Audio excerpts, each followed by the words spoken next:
கொஞ்சம் பொறுத்துக்கோ.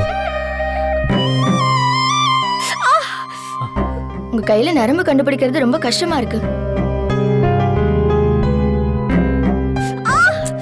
என்ன சிஸ்டர் இப்படி பண்ணிட்டு இருக்கீங்க? அவ ஊசி போறதுக்கு எப்படி பயந்தான்னு நீங்க தான் பாத்தீங்கல்ல. எதுக்கு இத்தனை வாட்டி ஊசியை வச்சு குத்திட்டு இருக்கீங்க? அவ வலியில துடிக்கிறாள். அவங்க நரம்பு ரொம்ப தின்னா இருக்கு சார், அதனாலதான் கண்டுபிடிக்க முடியல. அதுக்காக திரும்ப திரும்ப இப்படி குத்தி கையை புண்ணாக்கிட்டு இருப்பீங்களா? கையில இருக்கிற நரம்பு தெரிய என்ன செய்யணும் அதை சொல்லுங்க. அவங்க கையை கொஞ்சம் அழுத்தி பிடிச்சிங்கன்னா நரம்பு கொஞ்சம் நல்லாவே தெரியும் சார். சரி, நான் பிடிக்கிறேன். நீ கண்ணை முடிக்கும்.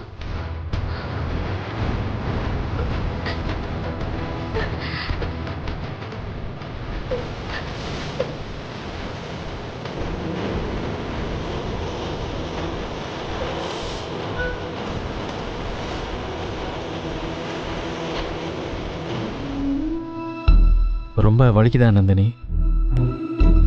உன்னை அந்த சிஸ்டர் ரொம்ப கஷ்டப்படுத்திட்டாங்க. சாரி. அதெல்லாம் ஒன்றும் இல்லை, இதெல்லாம் மாமாவுக்காக தானே.